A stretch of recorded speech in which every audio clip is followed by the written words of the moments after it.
ममता दीदी house arrest.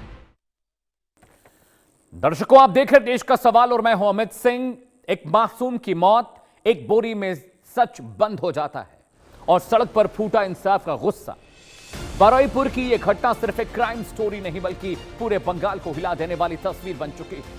11 साल की बच्ची घर से निकली थी लेकिन वापस नहीं लौटी। अगले दिन उसका शव बरामद हुआ और यहीं से शुरू हुआ सवालों का सिलसिला। परिवार ने रेप और हत्या का गंभीर आरोप लगाया और इलाके में आग की तरह गुस्सा फैल गया। लेकिन यह गुस्सा सिर्फ विरोध तक नहीं रुका। भीड़ ने कानून को हाथ में लिया और एक संदिग्ध की पीट कर हत्या कर दी, उसका मर्डर कर दिया। सड़कें जल उठी, पुलिस की गाड़ियों पर हमला हुआ और हालात पूरी तरह बेकाबू हो गए। अब कहानी सिर्फ अपराध की नहीं, कहानी बन गई है कानून बनाम भीड़ और इंसाफ बनाम इंतकाम की। इसी बीच राज्य की कमान संभाल रहे मुख्यमंत्री शुवेंदु अधिकारी ने सख्त कार्रवाई और तेज जांच का भरोसा दिया है। वहीं पूर्व मुख्यमंत्री ममता बनर्जी सरकार पर कानून व्यवस्था को लेकर तीखे सवाल पूछ रही हैं और हालात को लेकर बड़ा राजनीतिक टकराव खड़ा हो गया है। आज इसी पर चर्चा करेंगे। पहले आप 4 तस्वीरें देखिए, उसके बाद सियासी बयानों का सिलसिला। ये 4 तस्वीरें आपकी टीवी स्क्रीन पर हैं। 11 साल की मासूम बच्ची के साथ रेप, हत्या, बोरी में उसका शव बरामद होता है। उसके बाद पूरे इलाके में तनाव फैल जाता है, लॉ एंड ऑर्डर सिचुएशन बन जाती है। एक संदिग्ध को पब्लिक ने पीट कर उसकी हत्या कर दी। ये 4 तस्वीरें आपकी टीवी स्क्रीन पर हैं। इलाके के लोग अब गुस्सा है प्रशासन से, पुलिस से। वो हत्यारों की गिरफ्तारी की मांग कर रहे हैं और ममता बनर्जी को हाउस अरेस्ट किया गया है क्योंकि ऐसी खबरें थी दर्शकों कि ममता बनर्जी जो पीड़ित परिवार है उससे मुलाकात के लिए कल जा सकती हैं, लेकिन उससे पहले ही उन्हें हाउस अरेस्ट कर लिया गया है। लॉ एंड ऑर्डर सिचुएशन बहुत ही खतरनाक हो चुकी है बरुईपुर इलाके में। दक्षिण 24 परगना का यह इलाका है, उसका बरुईपुर कस्बा, जहां पर यह हादसा पेश आया। 11 साल की मासूम बच्ची निकली थी अपने दोस्त के बर्थडे को सेलिब्रेट करने के लिए, लेकिन उससे पहले ही हालात खराब हो गए। जरा सियासी दौर वहां पर शुरू है, सियासी बयानों को भी सुनिए कि वहां पर जो केया घोष हैं बीजेपी की नेता और डोला सेन जो सांसद है टीएमसी की, वो किस तरह से एक दूसरे पर आरोप लगा।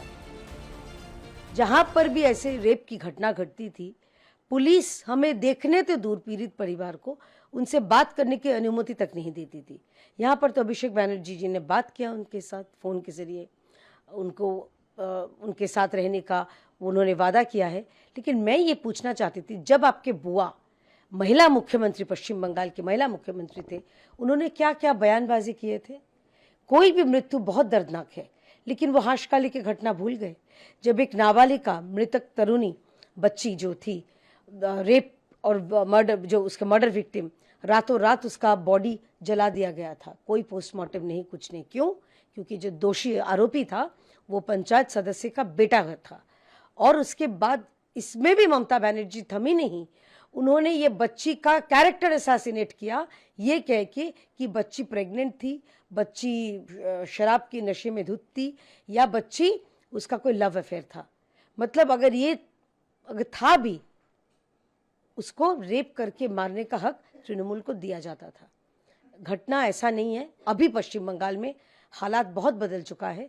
जो भी रेपिस्ट होगा, रेपिस्ट का कोई जाति धर्म कुछ नहीं देखा जाएगा, या तो कुछ उसका राजनीतिक रंग नहीं देखा जाएगा। रेपिस्ट की तरह ट्रीट होगा और उसको कड़ी से कड़ी सजा कानून देगी। भारतीय जनता पार्टी की सरकार का वादा है ये। दीदी तो मास लीडर है, आज का बात नहीं। दीदी कब की कितने बार का एमपी है, कितने बार का वो सेंट्रल मिनिस्टर थे, कितने बार का वो चीफ मिनिस्टर थे। वो तो प्रो पीपल मास लीडर है ही।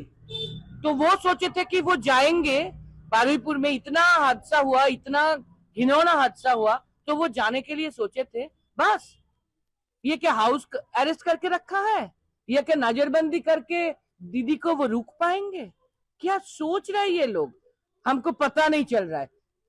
हमको आना पड़ा फिर, क्योंकि इतने सारे पुलिस एडमिनिस्ट्रेशन यहाँ पर खड़ा हो गया, ये पता चल के हमको अचानक बेवजह, इसीलिए हमको इधर आना पड़ा। ये क्या हो रहा है? तो आपने सियासी प्रतिक्रियाओं का दौर सुन लिया, आप देश का सवाल भी सुन लीजिए दर्शकों, जिस पर हम चर्चा करेंगे। सवाल नंबर 1 आपकी स्क्रीन पर, क्या बार बार हो रहा है अपराध बंगाल की कानून व्यवस्था पर बड़े सवाल खड़े करते हैं। सवाल नंबर 2 जिस पर हम चर्चा करेंगे पैनल के जरिए, क्या मासूम बेटियों की सुरक्षा सुनिश्चित करने में प्रशासन नाकाम साबित होता रहा है? और सवाल नंबर 3 आपकी स्क्रीन पर, क्या रेप मर्डर के बाद मॉब लिंचिंग कानून के राज पर दोहरी चोट है ये? सवाल नंबर 4, क्या बंगाल में कानून व्यवस्था पर अब शुवेंदु सरकार की सबसे बड़ी परीक्षा या यूं कहें अग्नि परीक्षा है दर्शकों? और सवाल नंबर 5, क्या बंगाल में कानून व्यवस्था अब सियासी टकराव का सबसे बड़ा मुद्दा बन चुकी है? दर्शकों, अगले 1 घंटे लगातार इस पूरी घटनाक्रम का हम विश्लेषण करने जा रहे हैं। एक बड़ा पैनल मेरे साथ जुड़ेगा, सियासी प्रवक्ता भी मेरे साथ होंगे, बीजेपी भी होंगे, कांग्रेस भी होंगे और हम सोशल एक्टिविस्ट भी अपने साथ पैनल पर आज बिठा रहे हैं। हम जानना चाहते हैं कि आखिर ये घटना क्या है, कैसे है और इसके इम्कान इम्पैक्ट क्या होंगे दर्शकों। लेकिन सबसे पहले आपको बता दूं कि पूरी खबर क्या है, जरा खबर समझ लीजिए। जिस चीज को लेकर वहां पर आग लगी हुई है, बवाल मचा हुआ है। जी हां, इंफॉर्मेशन नंबर 1 आपके स्क्रीन पर। 11 साल की बच्ची जन्मदिन का गिफ्ट खरीदने के लिए अपने घर से निकली थी दर्शकों, जिसके बाद यह हादसा हुआ। इन्फो नंबर 2, देर रात तक, जी हां, देर रात तक घर नहीं लौटने पर परिवार ने गुमशुदगी दर्ज कराई थी, जिसके बाद से पुलिस लगातार उस बच्ची को तलाश रही थी।